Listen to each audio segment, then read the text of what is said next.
Assalamualaikum warahmatullahi wabarakatuh.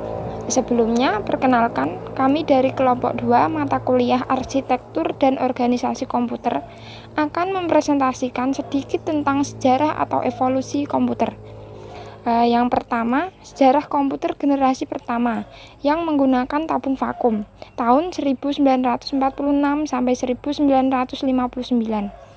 Tahun 1946 ialah tahun dibuatnya komputer generasi pertama dengan menggunakan tabung vakum sebagai komponen dasar pembuatnya.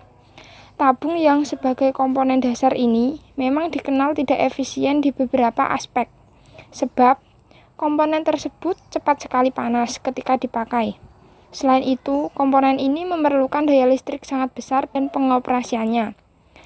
Elektronik numerical integrator dan komputer adalah salah satu contoh komputer generasi yang pertama. Untuk komputer generasi pertama diciptakan oleh J. Presper Eckert dan John Mauchly di University of Pennsylvania. Mereka berdua membangun ENIAC dengan menggunakan 18.000 tabung vakum dengan ukuran 1.800 kaki dan mempunyai berat yang mencapai sekitar 30 ton. Ciri-ciri komputer generasi pertama. Yang pertama, memiliki hardware ukuran yang jauh lebih besar serta memerlukan ruang yang luas.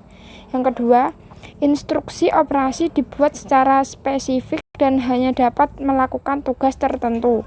Yang ketiga, program hanya dapat dibuat memakai bahasa mesin.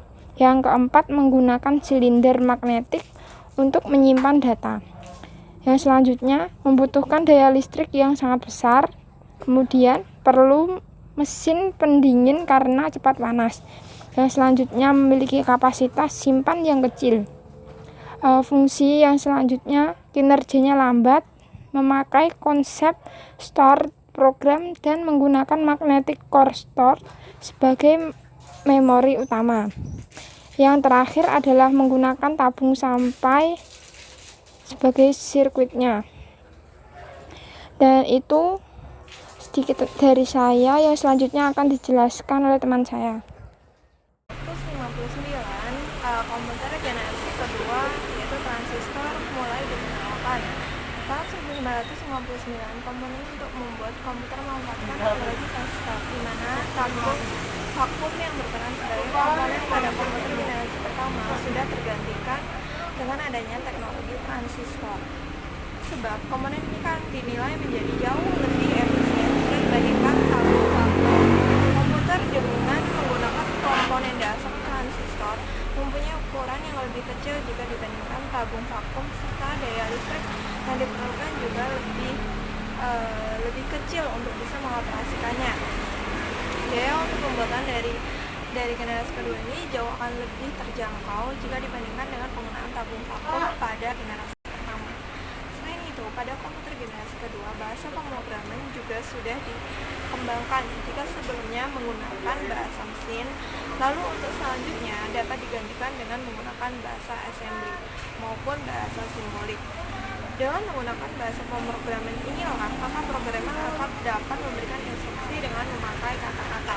Bahkan komputer generasi kedua ini telah banyak digunakan pada beberapa instansi, universitas, perusahaan, dan juga pemerintah. Karena penemuan komputer pada generasi kedua ini memiliki ukuran yang jauh lebih kecil, sehingga dimana disebut dengan transisi.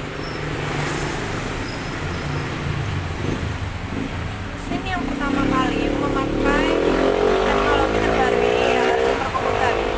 IBM juga sudah membuat superkomputer dengan nama Scratch dan juga Frame, dan juga menjadikan komputer dengan nama LAM. Sejarah komputer ini dikembangkan di laboratorium dengan energi atom. Bisa mengatasi sejumlah besar data, di mana ini kemampuan sangat diperlukan oleh peneliti atom. Harga dari mesin ini memang cukup mahal, serta cenderung kompleks, di mana menjadi kebutuhan dalam komputasi bisnis, sehingga bisa menjadikan keterbatasan di dalam kepopulerannya.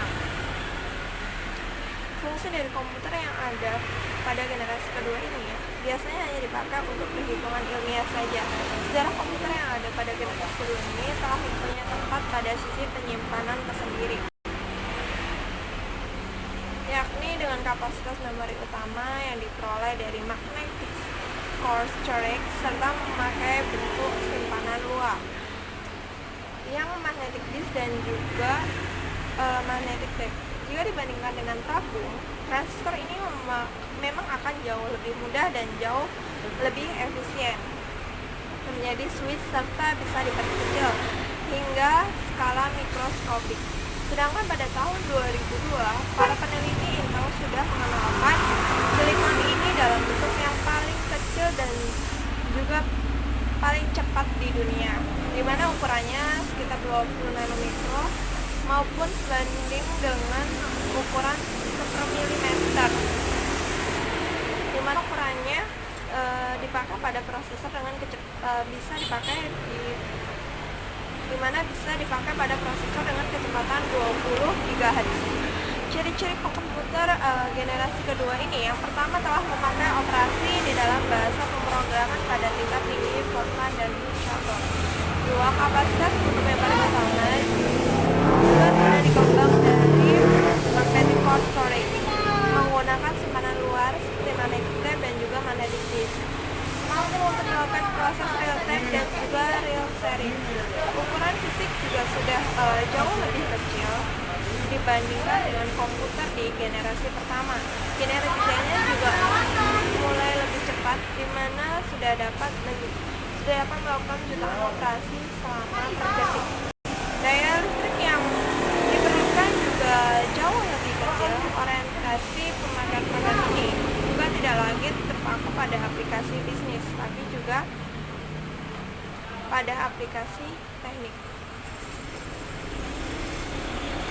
Pada zaman komputer generasi yang kedua ini juga mendalam awal dari munculnya mini komputer yang menjadi komputer terbesar nomor 2 di dalam keluarga komputer. Harga juga akan jauh lebih murah apabila dibandingkan dengan generasi yang pertama. Kelebihan yang dimiliki oleh komputer zaman ini ada pada segi bentuknya, karena dia jauh lebih kecil, jauh lebih efisien dari sebelumnya. Komputer yang ada di dalam generasi ini jauh lebih luas di dalam penerapan kehidupan, seperti pada aspek kesehatan, industri, pendidikan, dan sebagainya.